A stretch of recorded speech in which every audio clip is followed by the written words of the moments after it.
ñu ngi leen di kontaane waat bu baax a baax di leen ñaanal mbégte ak bànneex di leen ñaanalaat jàmm bu baax a baax ñu ñëw ci la revue des titres Source A ni mu xëyee tey Seydi ouverture du Conseil supérieur de la magistrature Seydi Gassama rame à contre-courant loolu di ngeen ko fekk ci journal bi di Source A. Convoqué après avoir fait état d'un bus transportant des Sénégalais qui auraient disparu, Arona Fall de IGFM libéré. xam nga ni coow loolu ñu ngi ko doon wax depuis démb li nga xamante ni rek moom mooy oto bi nga xamante ni dañu ni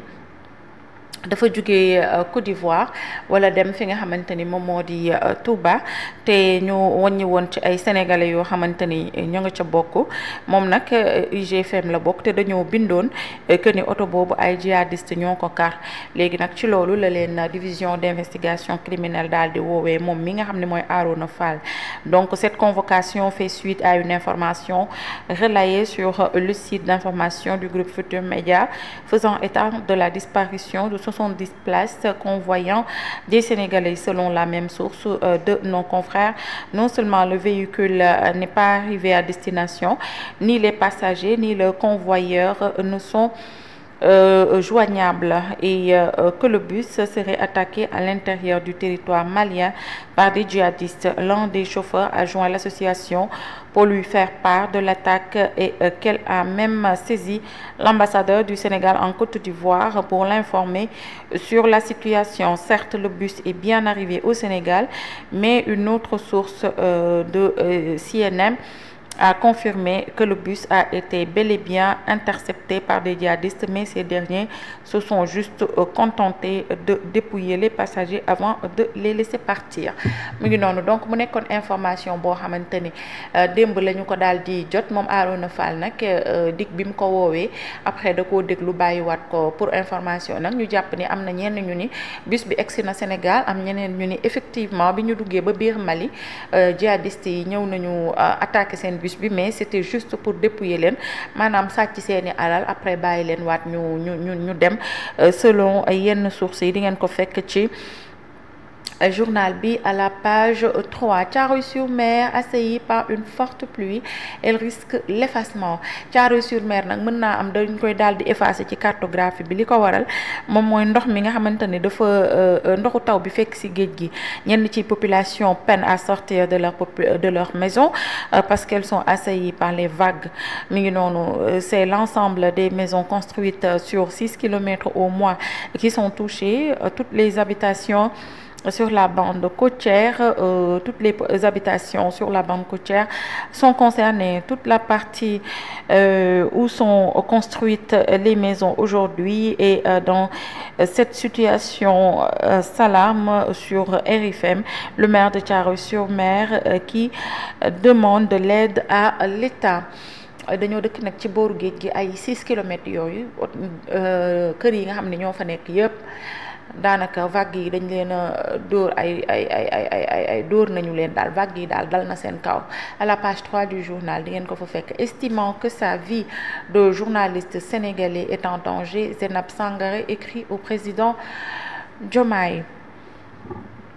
waaye moom coowam li ak Momo Cissé moom coow Zénab beeg Momo Cissé bi moom gis naa ko mu posté parce que dañ ko ci dugal non mais non du man maa sax dem ci page mais on l'a envoyé pour ni ma xoolal sa xarit bi mi ngi tontu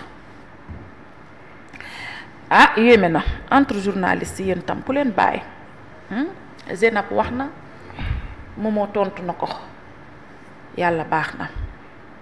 ñu dem. xam nga ñoom ñaar moom samay waay lañ moo tax moom dam leen di bàyyi foofu rek. dinañ jubu.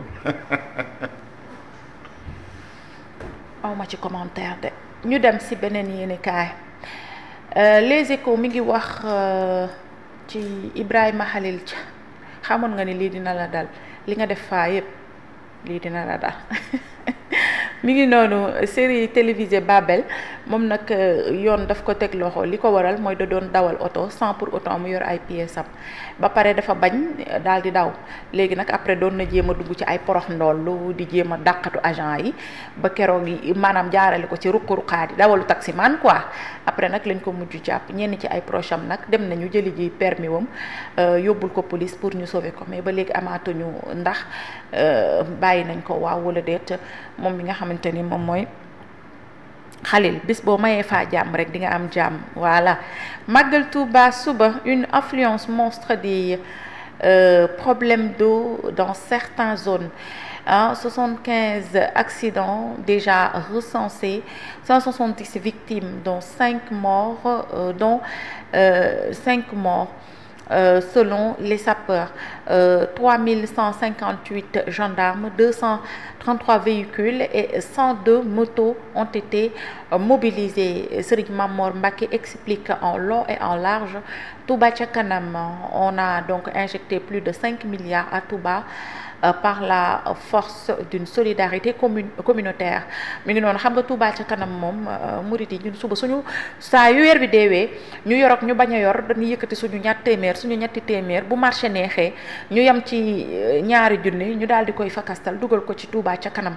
loolu wareef la ci ñun murit looloo waral Touba ca kanam nag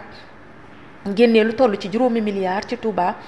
ci màggal gi loolu nag solidarité commune moom moo ñu ko may solidarité communautaire Serigne Mamor Mbacké moo ko doon wax ci journal bi di Les Échos li nga xamante ni nag nguur gi teg na ko en place ngir nag sécuriser màggal gi dem ak dikk ci jàmm bokk na ci 3158 gendarmes 233 oto yoo xamante ni pour sécuriser màggal gi la ak 102 motos la ñu mobiliser loolee nag bokk na ci li tax ñuy ñaan màggal gi jàll ci jàmm. ñu ñëw ci beneen yéenekaay ginnaaw Les Échos on a l'Observateur de Youssou Ndour mi ngi ñuy xamle moom l'Observateur li nga xamante ni ba tey moom moo jëm ci Cheikh Ahmad Bamba 131e édition du Magal de Touba, l'héritage vivant de Bamba, jeunesse et mouride, plongé dans le monde virtuel aux ferveurs spirituelles en langage visuel, rythme le quotidien d'une génération connectée. Serigne Touba nag tubaarikàlla ñun ñii ñoo ko gën a bëgg sax ña fekke woon jamonoom ñun ñii ñoo ko gën a bëgg sax njabootam nga xamante ni Mbàkke la nuy wuyoo ñun taalibe yi ci wàllum éducation gratuite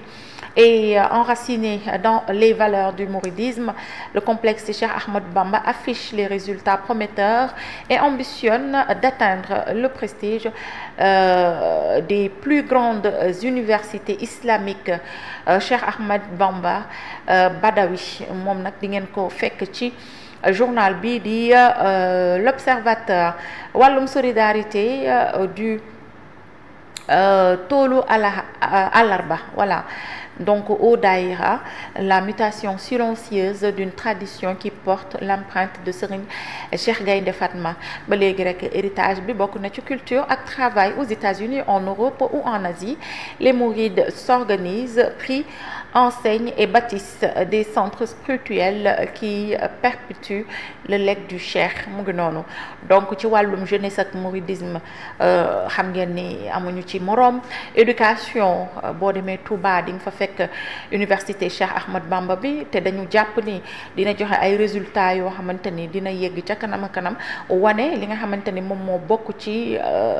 université yi gën a mag yi jàngale wàllu diine ci Afrique. Solidarité itam xam ngeen ni diggante daayira yi ak joxe àddiya yi loolu moom loo xamante ni la rek tubaarikàlla ñun murid dañu ko sàlloo. Culte du travail mi ngi nekk États-Unis wala Europe wala Asie fu murid nekk rek da ngay organiser wu di ñaan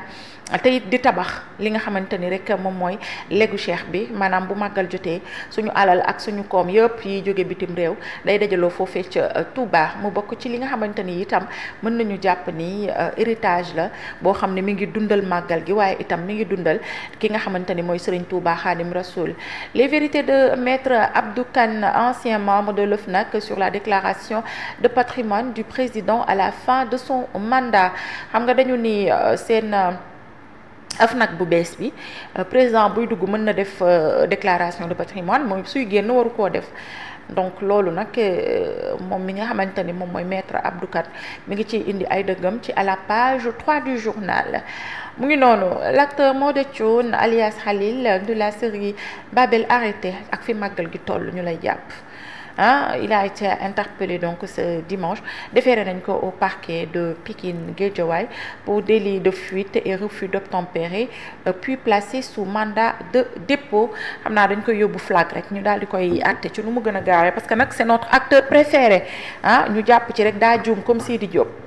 n'est-ce pas ñu noonu àqu faa rek moo la dal ñu dem si beneen yéenekaay. Ginnaaw l'Observateur, on a l'évidence suñu dëkkandoo yi Grand Magal de Touba Cheikh Ahmadou Bamba revivificateur des sciences islamiques ci lu wóor éléphant blanc de Nouakchott et Bamako les vérités des faits di ngeen ko fekk ci journal bii di l'évidence à la page 4 ñu dem ci beneen yéenekaay. Voilà, Yor de Abdou Nguer, Ahmadou Bamba, icône du nationalisme sénégalais. Le pèlerinage de Touba, un acte de foi et d'affirmation identitaire. noonu la ko Yor daal di tuddee ndax itam nee naa leen Serigne Touba neewuloo ñu naxee mbaay ndax ay nax du yàggee nii mënta yàggee nii sax nag aywa ñu dem ci beneen yéenekaay plus de 100 ans ñu ngi màggal. mënta yàggee nii mënta ay nax du yàggee nii Magal de Touba plus de dévotion les averses n'ont pas freiné l'ardeur des pèlerins qui ont assailli la capitale du mouridisme 5 morts dénombrés dans 75 accidents de la circulation aywa mi ngi noonu donc taw yi terewul gaa yi xuus parce que xam nga jumaa ji fi mu nekk Thierno ndox bi day ball même si c'est pas ndox bu jóge ci taw bi ci suuf mais ndox bi ci suuf voilà ci suuf bi day génn donc am na ku ni ndox moom digganteem ak sëriñ bi c'est une longue histoire loolu moom wax leen ko ca kaw mu ngi noonu mais terewul taalibe yi ñi ngi xuus den di def seeni ay ziyaara bu ngeen demee ci jumaa ja dafa fees del mu ngi noonu donc le soleil national ñëw na ci di ngeen ko fekk à la page 4 et 5 ñu dem ci beneen yéenekaay. Rewmi Quotidien, bilan pré-Magal 2025, 75 accidents, 170 victimes et 5 morts,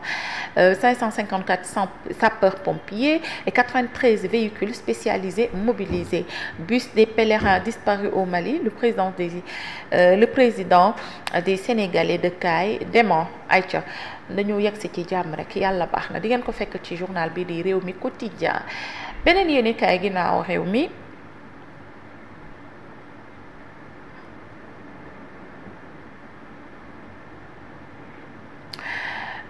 Libération mi ngi wax proxénétisme et prostitution via Facebook. La SU démantèle une mafia du sexe en ligne. ñu ngi toj dëkk bi di am na koo xamante ni dañoo bokk groupe xam nga groupe journaliste yi ak yeneen groupe waaye daf ci am ñu ñàkk personnalité yoo xamante ne dañ lay jël ci sa numéro la ñuy jëlee ci groupe bi di la message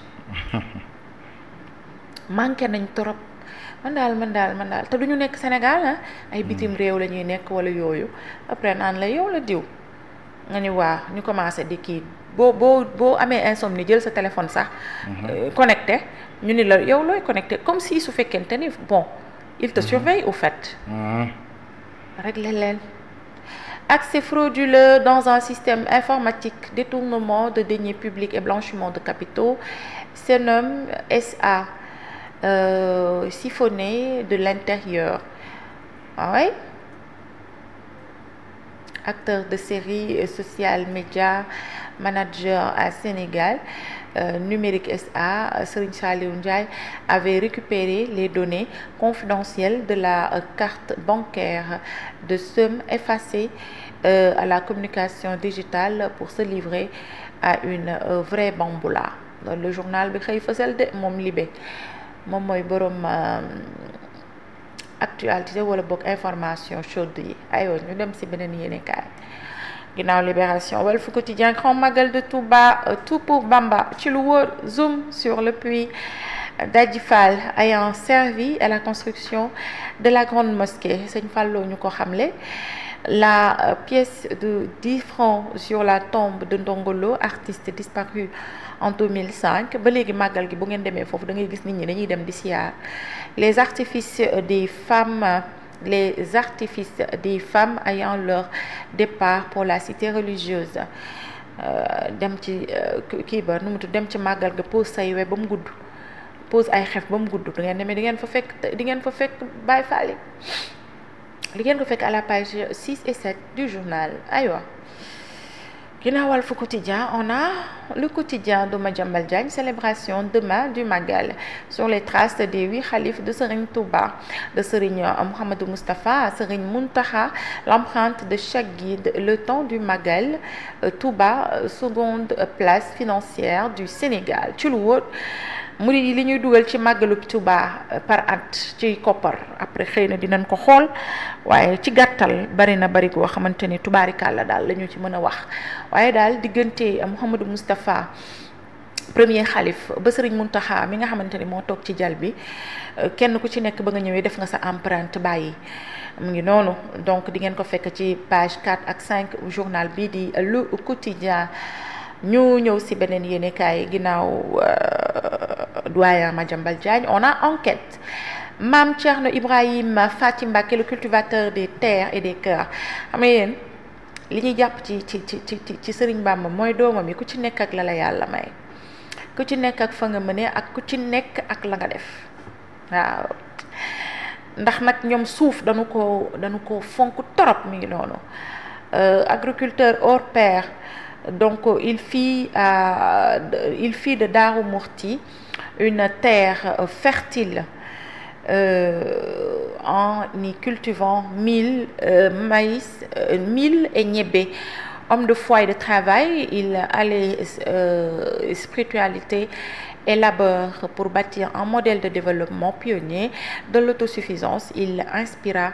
différentes générations ci lu wóor waa kër Cheikh Ahmad Bamba dañoo fonk suuf boo ko xoolee ci Serigne Saliou wala nga tàmbalee ko ci Mame Thierno Ibrahima Faty Mbacké ba ñëw ci moom Serigne Saliou borom jàppandal borom Xelkom macha allah ay hectares la ñu fay bay ci gerte nga war a xam ne tubaarikàlla fonk nañu suuf ndax nag autosuffisance boo ko bëggee am faaw ngay bay dundee d'abord nañ ci bàyyi xel bu baax a baax moom mi nga xamante ni rek moom moo di Mame Thierno Ibrahima Faty Mbacké ñu wax ko journal bi tuddee que le cultivateur des terres et des cœurs. ñu dem si beneen yéenekaay Modou Lo Sa Thiès yàlla baax na 131e édition du Grand Magal de Touba, tous à l'appel du 18 Safar de Cheikh Ahmed Bamba. ñëpp a ngi dem de entre prière et recueillement, la présente édition sous les eaux. waaw ndox ma bari na nag tubaarkàlla du ren rek daaw sax noonu la meloon donc ñuy ñaan rek ñu def ci ay jéego politique. Des politiques minimisent les inondations, les populations de Touba sous le choc noonu la ko journal bi daal di xëy fësal. Le journaliste Arona Fall entendu puis libéré mu ngi noonu ba léegi moom mi nga xamante ne mooy tribune mi ngi xëy wax détresse à Yarax, Thiaroye-sur-Mer et Mbao. La houle a détruit des centaines de maisons noonu la ko journal bi xëyee fësal. Aïcha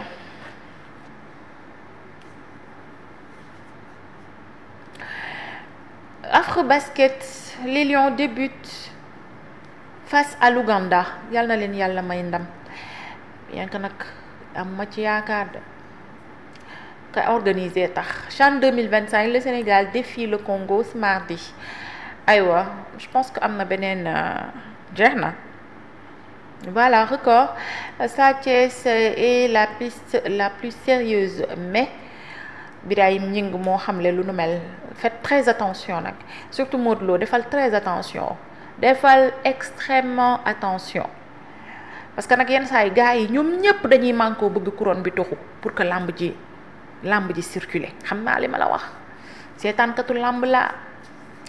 amatrice bu mag maa ngi nii toog gis nga am na lamb ji bu yàggee ci ay loxo nu mu tudd sax couronne bi ñëpp dañuy bëgg couronne bi toxu pour que lamb ji mën a circuler parce que boo ko téyee lu yàgg am na ñu bari ñoo xam ne dul parce que da ngay dem ba dootoo amati adversaire donc dañuy bëgg yenn saay couronne bi toxu defal attention bu baax ci sa làmb ji nga nar a dëgmal sa digganteeg Sa Thiès Modou Lo roi des arènes. Groupe D Sénégal Congo à 14h les Lions à une victoire des quarts mu ngi noonu donc Souleymane Diallo sélectionneur du Sénégal bonifie le résultat obtenu contre le Nigeria. Super Coupe d'Europe mercredi à 19h Paris Saint-Germain Tottenham qui sur le piédestal noonu la ko tuddee Afrobasket Sénégal Ouganda à 11h yàlla baax na yàlla nañu yàlla may ndam 11h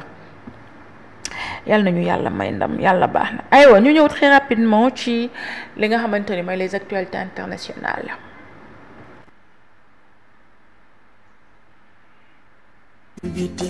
Falambam yei fanani